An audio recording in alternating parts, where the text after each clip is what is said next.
Get out the insurance cards, get out the copays. The office is open, my friends, as this video is brought to you by drroto.com.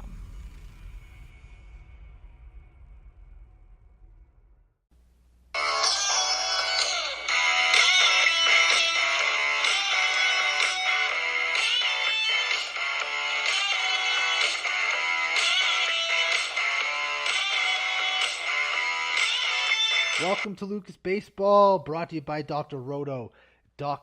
On today's show, we're going over our favorite waiver wire and FAAB editions this week. We have broken them into 12-team leagues and 15-team league ads, and we'll end our show with our segment called Adam and Cut 'em.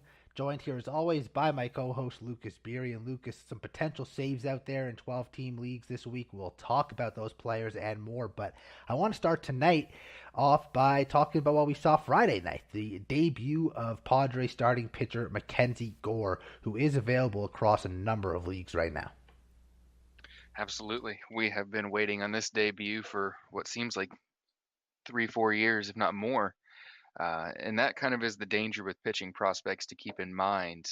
Mackenzie Gore obviously was the number one pitching prospect in baseball for multiple years and had a very tumultuous and tough road to the big leagues. But there was a little bit of promise shown last night. Didn't even allow one base runner per inning, which is nice to see in his debut. He had a WHIP that was sub-1. Didn't get as many strikeouts as I'm sure some folks would have liked, but he was able to keep his team in the game, and that's fairly promising in his debut. Good velocity as well. Absolutely. Tough matchup, too, versus the reigning world champs.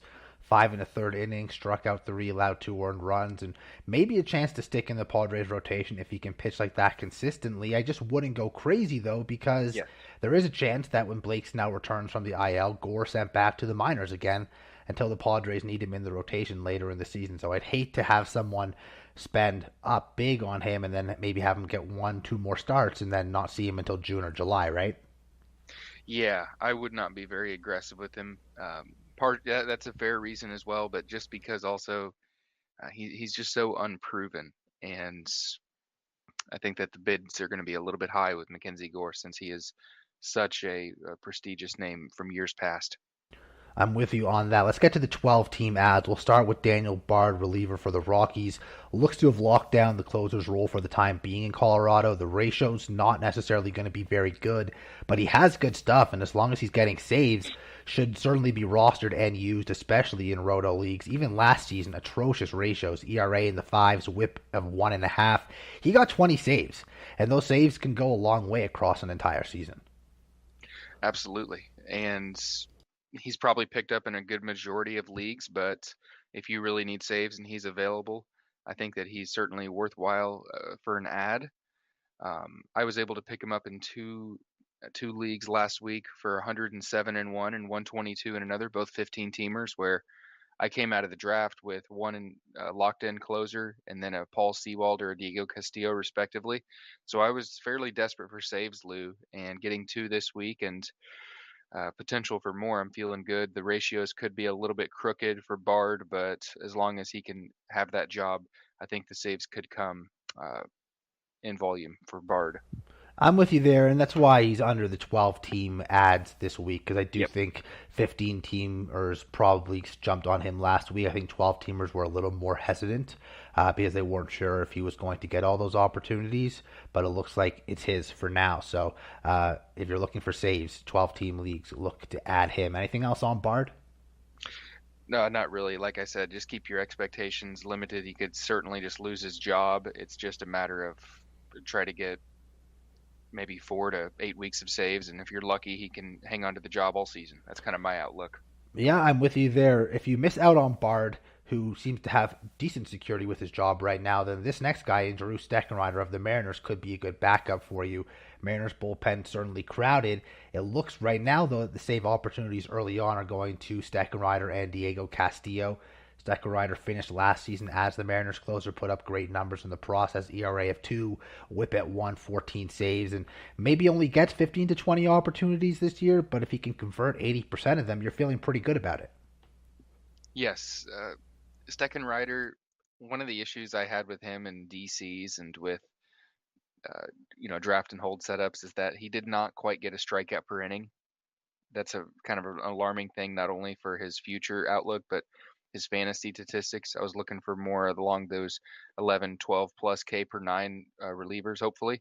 But the good thing is that Seattle does like to deploy him in the ninth inning to get those saves, and obviously saves are tough to find. So if he is available and you're in need, I think he's certainly a reasonable ad. Even if the skills are a little bit sketchy, he still should have the opportunity to provide maybe 10 to 15 saves.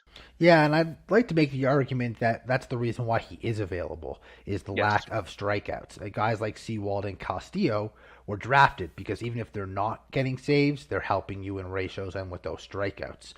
So take advantage of the fact that Steckenrider is probably available because of that. Because if he's getting you some saves, he's worthy of the ad. very fair point.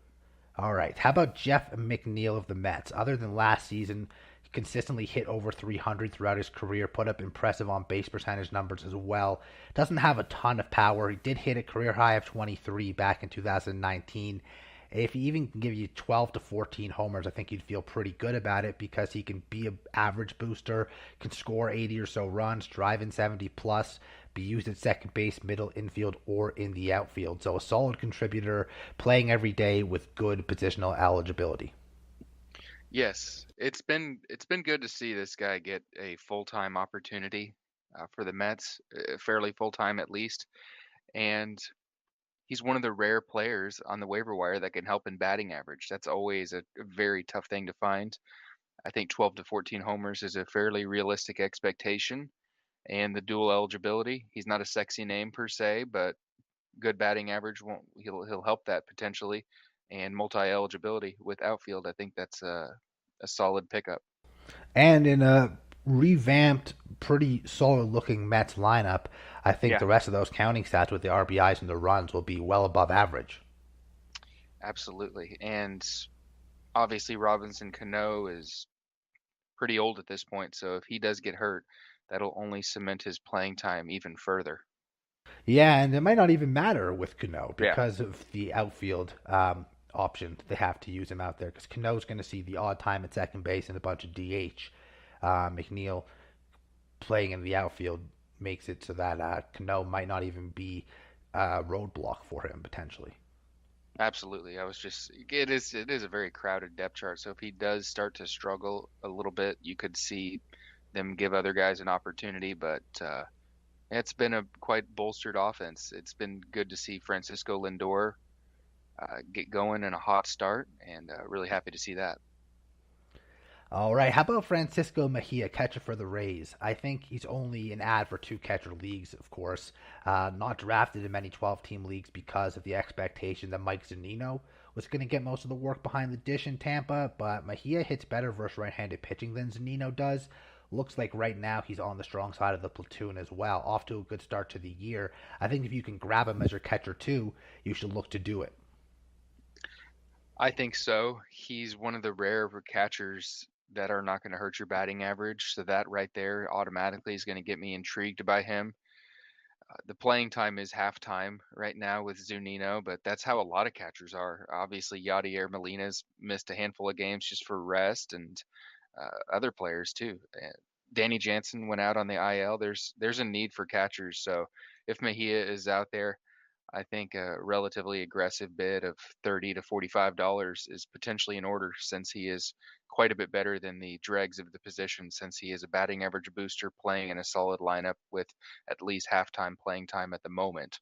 Yeah, and that's one of the reasons why the top catchers warrant the early pick sometimes because their playing time is built in, right? I mean, the production obviously is what you're going for, but you're getting guys that are probably playing in 130 plus games versus a guy like this who might be productive but might only play 95 or 100 games.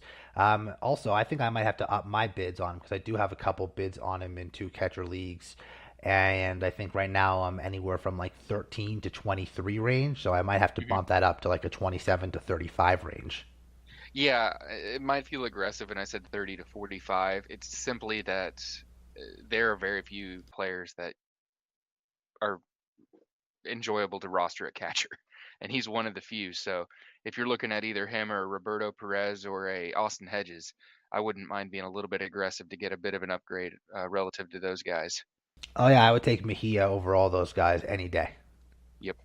15 team ads. We'll start with Seth Brown of the A's. Not necessarily an exciting name, but sometimes the non-exciting names can be useful in fantasy because of the team they play for and the lineup position they hold. Brown plays for the A's, who basically traded away all their top talent this offseason, leaving him with basically an everyday role. He hits in the middle of the A's lineup, going to provide him plenty of run-producing opportunities because there simply isn't anyone else to do it. And it's worth noting, Brown hit 20 homers last season in just 281 at-bats. So if he gets 400-plus ABs this season, he might hit 25 to 30 homers. He can be used at first base and outfield in most leagues. Might be a sneaky addition.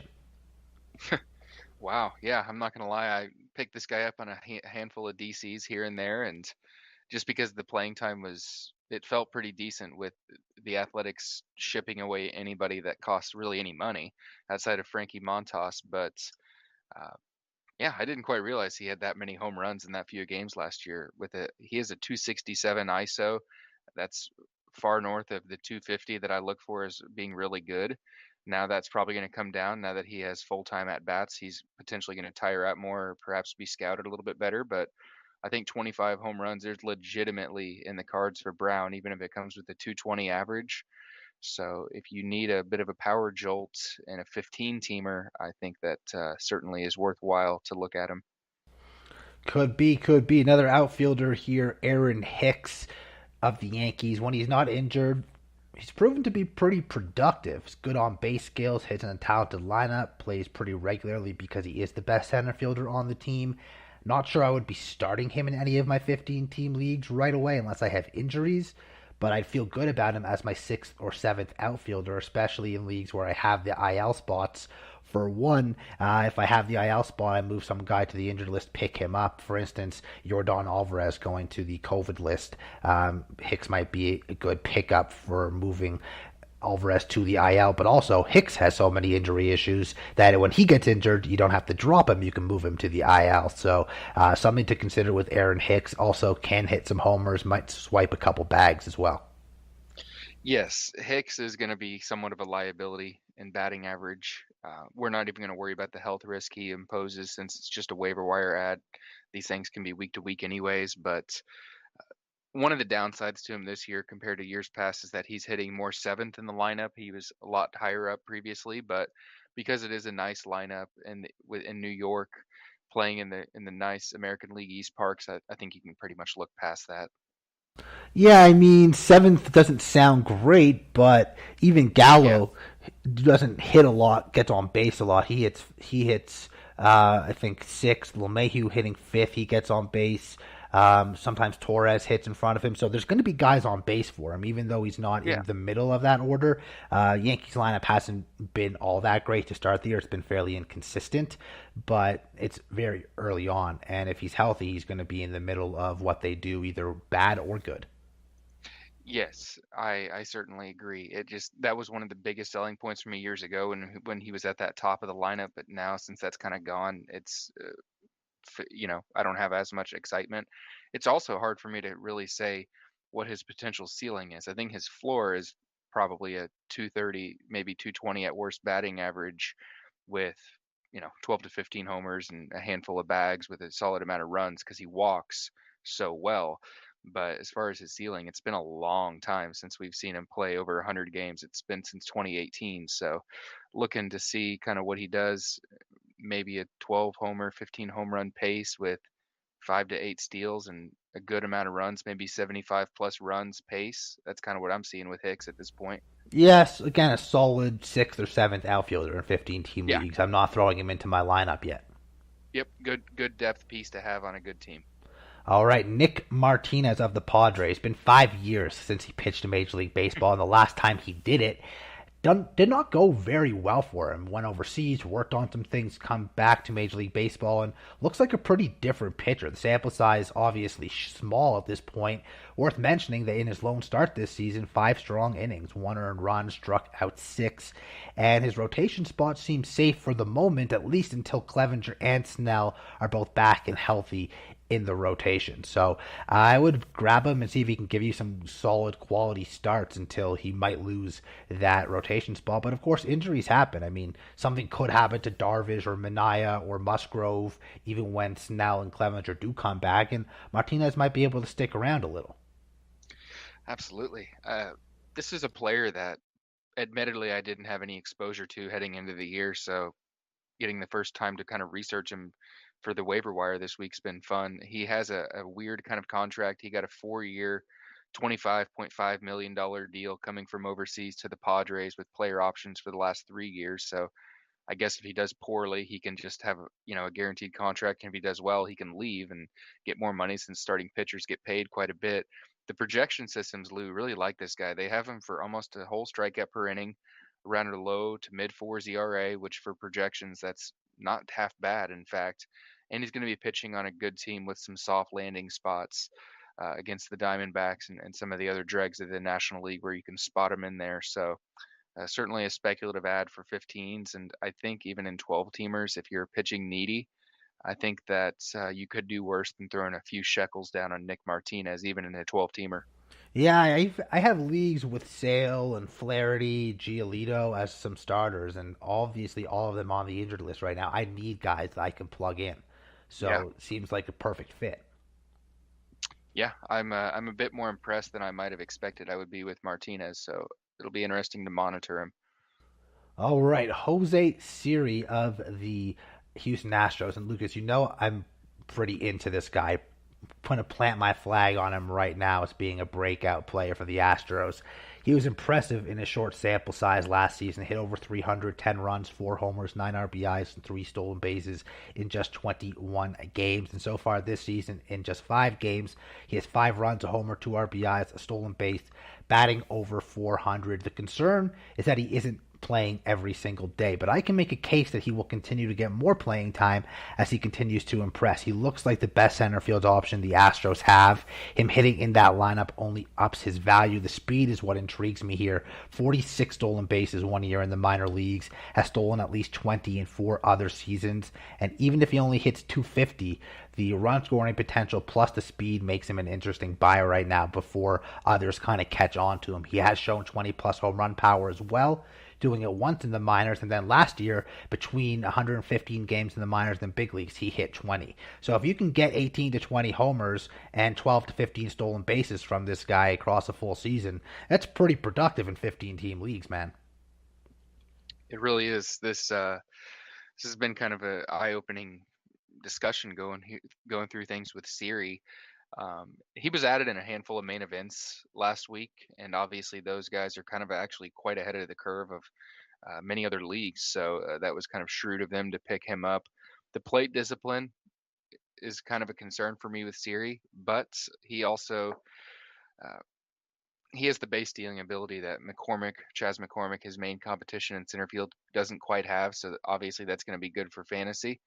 But it's also not half bad for the Astros too, where they could potentially put a runner in scoring position if he were to draw a walk or hit a single. So certainly, if you're a stolen base needy team, I think that he's solid. Right now, I kind of said this off air. I see him as a little bit less proven version of Emmanuel Margot, where his playing time could be a little bit potentially bumpy at first, but I think the chances for a 10-10 plus season are there for Siri. I think they certainly are, and McCormick has more power, it would appear. Yeah, But other than that, I'm not sure he has anything else above Siri. And even if McCormick is 20 to 23 homers, maybe, I just told you, Siri could hit 18 to 20 potentially. So a few extra home runs, maybe, you might get from McCormick if he's playing every day. I think Siri has more upside.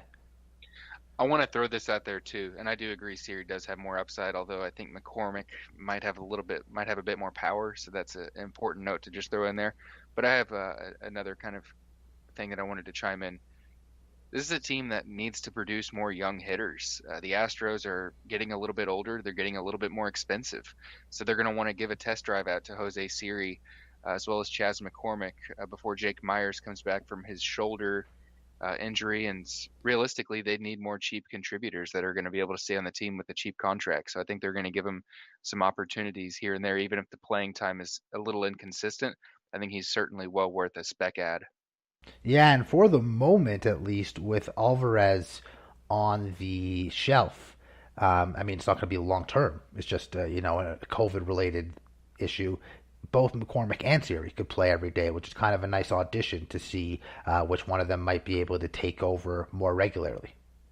Yes, and looking here kind of at their future contract setup, Michael Brantley could leave the team at the end of the year. So perhaps they could replace him with a very cheap option if McCormick or Siri both take a step in the right direction. I'm not saying that Brantley's going to leave, but you can kind of see where I'm coming from since teams oftentimes do look to save money and reallocate their resources. Absolutely. I think he's one of those guys that I'd rather jump on now for maybe 10 to 20 fab. Yeah. And because, again, if he has another really nice week, steal some bags or something, someone might be willing to drop 50 or 60 on him, right? So one of those situations where I think I want to be ahead rather than behind. Yeah, this is one of the handful of players that has the stolen base upside that you can get at a relatively cheap rate.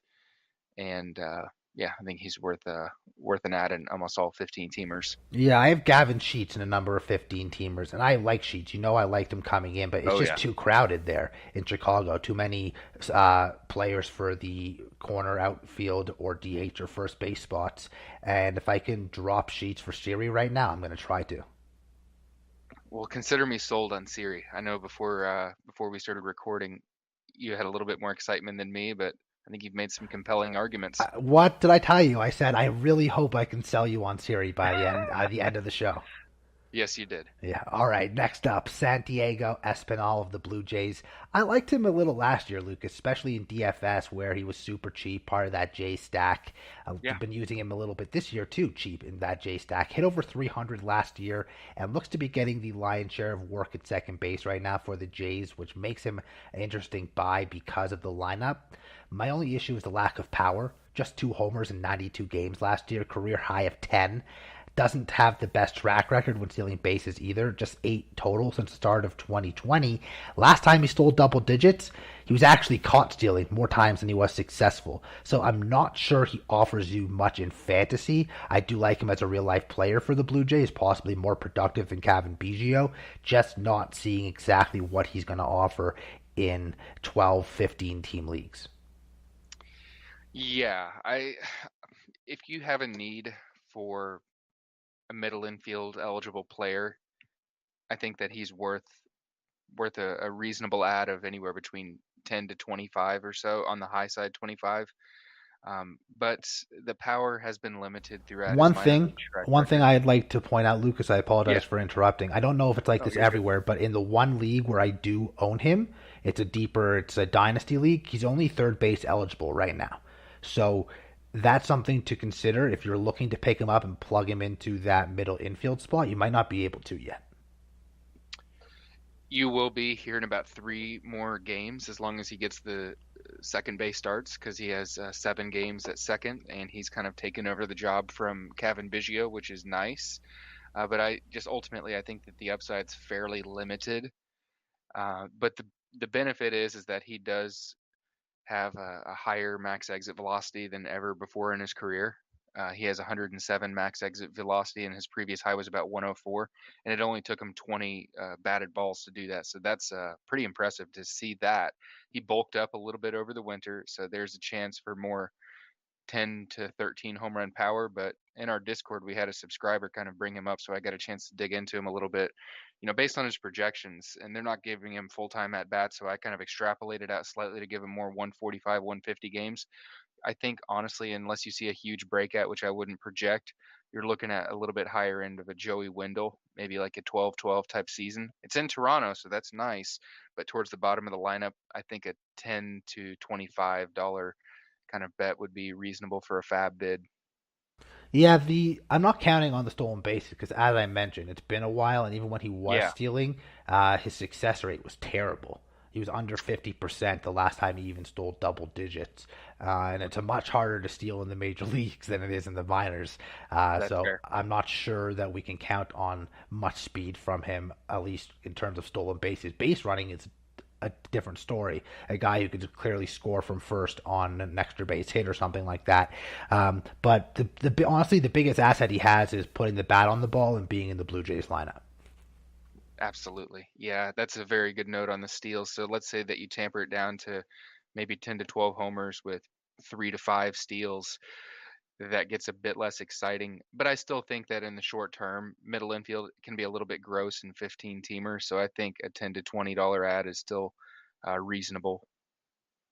Alrighty. You have a note here you brought up to me in the notes this week about Daniel Lynch being a two-star pitcher. So what do you have there? Yeah, with Lynch, he is an interesting player, obviously coming up as a former high-end prospect. Had a bit of a struggle though in his big league career, but 7 strikeouts in 5 innings in his initial start this year. He does get a 2-start week this week. So if you're really needing an injection of upside, I think that you can plug him into your FAAB. Just monitor him though, unless you're really desperate for volume, which admittedly you shouldn't be. I wouldn't start him really in any league format because I just think he's too risky. But just wanted to throw him out there as a guy that you can pick up on the relative cheap, probably 20 to 35 bucks just to monitor him, see how he goes. But I wanted to bring up the 2-start thing because last week we had recommended Dakota Hudson, who didn't do very well this week, but wanted to throw him out there because 2-start pitchers can oftentimes miss their second start if there's too many rainouts. So just something to be said there whenever you're looking at a 2-starter. Maybe not to go overly aggressive unless you really like the pitcher, just because those rainouts can kind of cause havoc, and then all of a sudden they're a 1-start pitcher and you're scrambling. Very good point there on Hudson. And I think my take would be different on this if it was middle to third, like the third final third of the season, I should say. Tongue tied there. Because one of those players I'm just not willing to take a risk on this early in the season because I don't want my ratios getting blown up. Right. The strikeout track record's there, but it's not like he's a 12 K per 9 guy. Past couple seasons in the minors, he's been about K per 9. And let's say he does give you 8 to 10 innings this week, gets 9 to 11 strikeouts. It's nice, but if the ERA's in the 7s and the WHIP's close to 2, it's going to hurt you more than it helps you. Absolutely. And that's kind of why I said not to use him. We're both in lockstep there. But I do think that he is worth a speculative pickup because showing that strikeout stuff in the first game is very promising. And if you remember, Lou, last year, whenever he came up, he was a very expensive ad. He was very highly touted. I think he came up right around the same time as Shane McClanahan. One went one way and the other went the other. So even if you kind of wipe off what he did last year as just his debut, getting some jitters out, you could see bigger things for Lynch. And I think that the ad would be speculative at this point. You wouldn't need to use him, and there's some upside there. I think if I'm playing in a head-to-head league, I would take the risk because it's not going to hurt you throughout the entire season. It would, like the blow-up start, it might hurt you in the week, but it could help you in the strikeouts for the week, right? Like if he gets you 10 to 12 strikeouts, let's say, that could help you win that category. And his one bad start or the bad start with the ratios might not destroy you if your opponent happens to have a blow up start too, right? So it's just a completely different animal, roto versus head to head. Absolutely. And you can certainly reset into the week, move on from this strategy if it doesn't work with him, and no big deal. But in roto, it's going to be challenging for him to really even go much beyond 5 innings. So he's going to have to run super pure for him to get a win with the Royals getting a lead. So in head-to-head, I think that makes some sense to roll the dice there. But in roto, more of a speculative pickup, kind of see how he does. But who are his opponents in the two starts? Let me take a quick look here. Because, I mean, that's obviously going to make a huge difference. Which ballpark is he pitching in? Are they at home? Is he facing, the Astros and the Blue Jays? Or is he facing the Royals and the A's, right? Like, it's definitely a big, big difference. He has some salivating matchups to an extent. They're not bad. Twins at home and at Seattle. So not a bad set of matchups. See, I Not the don't best, like either not one bad. of those matchups. I think the Twins can hit the baseball pretty well, and the Mariners have been looking great. I don't like either one of those matchups, to be honest. I don't care where he's pitching either, to be honest. Yeah, I just see some strikeout potential in the Twins, and then with Seattle, you know, I think that I think that he could do well against them. But again, he's to be left on the bench as a speculative ad. So yeah. All right, well, before we wrap up, we'll do our next edition of Adam and Cut Him. So we'll start with the ads. What do you have this week? Yes, as far as my two ads, they're a bit bland, but that can oftentimes be what wins if you're getting the proper playing time with the hitters. Chad Pinder is a must add in all 15 team leagues. He's had a really nice lineup spot to kind of start off the year. And not only that, he's shown some power and he even stole a base yesterday. So that's really nice to see. As far as, his lineup spot, he's been hitting first, second, or fourth most games. So that's really nice. And then another guy with an elite lineup spot is G-Man Choi. He's actually available in every single one of my 15 teamers. And Choi does sometimes get pinch hit for against a left-hander late in the game, which does limit his appeal slightly because he does have pinch hit risk. But he's actually a really, really nice hitter. WRC pluses of around 115 to 120 plus for him, and really, really strong plate discipline.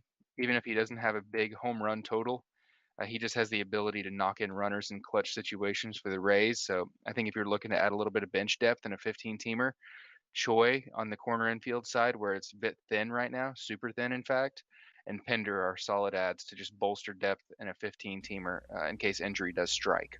Well, with Choi, I do love this call. It's a very, very smart call on your part. Loves to hit versus right-handed pitching, hits in the middle of the Rays lineup, chance for some solid production from him in 15-team leagues. With you there 100%. With Pinder, kind of goes with my take on Seth Brand. We're boring players who are getting playing time because of the team they're on. I do like the positional eligibility. Not sure if I'm ever going to start him, though, unless I'm riddled with injuries. I just don't see where there's much upside, even with that lineup spot. If I thought he could hit 20, 25 homers like Brown does, it would be a different story. But I think he maxed out at maybe 13 or 14 homers with everyday playing time. Doesn't really hit for that great of average. And even being in a prime lineup spot, the A's are not expected to be a team throughout the season that's scoring a lot of runs. So I'm not as sold on Pinder as I am on Choi. Yeah, I mean, I can certainly understand that. He's not an established player, not a really even a big name. It's just opportunity calls at this point, and I'm thankful I did start him in a handful of leagues simply because he had 7 games this week, and a handful of my other guys only had either 5 or 6, so that was kind of nice. And like I said, the lineup spot is really nice, and the very bad competition they have in Oakland just makes Pender even more cemented into his role. That is definitely true. I'll give you that. Over to the cuts. Yes, a couple of cuts this week. First off, we'll start with the universal cut that I have, which I wouldn't have held him this long, but I noticed that he was available in he was rostered, excuse me, in 74% of TGFBI leagues. So some people are certainly asleep at the wheel on that one, but it's Vidal Brujan. I mean, he's in AAA. I don't see much of a clear opening. I think the team right now has their backup infielder set as Taylor Walls ahead of Vidal Brujan. So not only does he need one injury, but he probably needs 2 so that Walls can fill one spot and maybe Brujan can fill another infield spot. But there's just no need, in my opinion, to have him. Too many things would need to change for Brujan's stock to go up. I'm with you there. Not even being on the big league roster just destroys it for me. But even if he was, where's the playing time going to come from? To me, it's a very easy cut. Even trading Meadows away, giving Josh Lowe every day at bats, because Brujan was using the outfield a bunch last season when he was in the bigs. There's not really a spot for him there either with Kiermaier, Margot, Phillips, Rosarena, and Lau. I mean, where's he going to play in the outfield? Yeah, you'd need at least 2, maybe even 3 injuries for them to give him a chance. I think, honestly, he's more likely to get traded than he is to have a full-time role in this team in the near future. Yeah, probably for some starting pitching, because the Rays kind of lack that. They have lots of arms, but they don't have a lot of starting pitching that can go even remotely deep into games. So they should probably look to move Bruhan for that. But anyone else on the cut him list this week?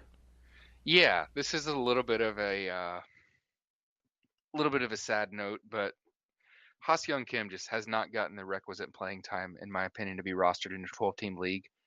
He's kind of muddled on the short side of a platoon right now with CJ Abrams, and they've only played Abrams in the outfield one game, so they're really sticking to that strict platoon. And obviously, Kim is on that short side of that platoon, and realistically, in a 12-teamer, I've got him in a spot or two, and I'm going to be dumping him this weekend. So I thought that he'd be a good candidate since the playing time's limited. Yeah, I think you hit this perfectly. Stuck in the platoon, weak side of it, definitely cut him. Doesn't offer much to you. Much more interested in everyone else on that Padres team. Even more interested in Eric Hosmer, if you can believe that. Yikes. I agree, though. All right, buddy. Well, I know you have another podcast you're doing today with our buddy Kevin Hastings over at Pitchers List, so have a good time with that. Excited to hear it whenever it comes out. Absolutely. All right, buddy. This has been the LouCas Baseball Podcast brought to you by drroto.com. I'm Lou Landers. That's Lucas Beery. Thanks for tuning in. Good luck in your bids. We'll catch you next time.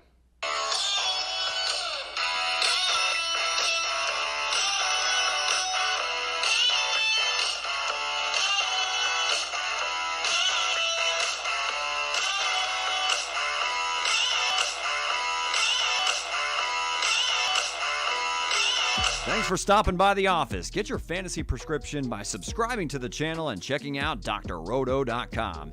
And until the next visit, be well and take care.